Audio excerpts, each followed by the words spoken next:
Hello বন্ধুরা, শুভ সন্ধ্যা সকলকে জানাই বিশ্বকর্মা পুজোর ভালোবাসা, শুভেচ্ছা ও সকলকে শুভ রান্না পুজো। সকলের কেমন কাটছে একটু কমেন্ট করে জানিও। আর কার কার কতগুলো করে নেমন্তন্ন পড়েছে এটা একটু জানিও। এইটা নিয়ে না একটা একটা বেশ বড় ধরনের একটা ব্যাপার আছে। যে ব্যাপারটা কি, ছোটোবেলায় যখন আমরা 5, 6, 7, 8 পড়তাম, তখন কী হতো, অনেক রান্না পুজোর না 4-5টা বাড়িতে নেমন্তন্ন থাকতো। 4-5-6টা বাড়িতে এরকম নেমন্তন্ন। এবারে এমনই নেমন্তন্ন যে কিছু হয়তো আমাকে বলে গেছে, কিছু হয়তো বাড়িতে বলে গেছে। এবারে যেতে হবে প্রত্যেকের বাড়িতেই। এবারে বন্ধুদের বাড়িতে নেমন্তন্ন হয়েছে, বন্ধুদের বাড়িতে তো যেতেই হবে। এবারে বাড়ি থেকে নেমন্তন্ন করেছে, বাড়ি থেকেও আবার সবাই যেতে হবে। তো বাবা যেত না, তো আমি আর মা যেতাম, আর পাশের বাড়ির 2-1 কাকা। এবারে বললে কী হতো, একজনের পাড়ায়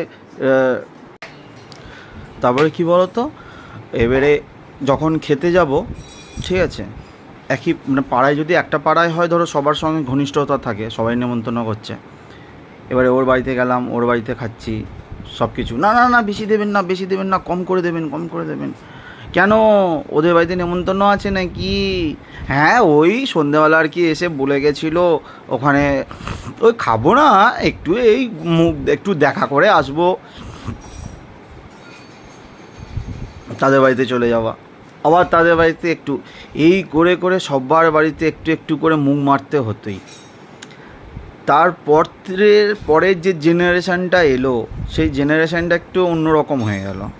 যে মানুষের গ্র্যাভিটি বেড়ে গেছে, মানুষের সম্মান দেওয়াটা কমে গেছে, মানুষের অহংকারী হয়ে গেছে।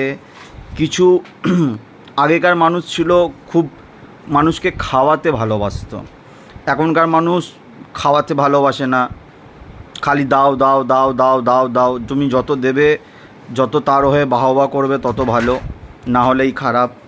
তখনকার মানুষ ওসব দেখতো না। তখন নয়, কিছু এখনও আছে, আমি দেখেছি অনেক মধ্যবিত্ত বাড়িতেও তারা ইলিশ মাছ রান্না করে। আর খুব বড় লোকরা যারা, তারা এখন ওই রুই কাতলাতেই থাকে, একদিনও মানুষকে মনে করে না যে একটু রান্না পুজোয় ইলিশ মাছ খাওয়াই, এরকম।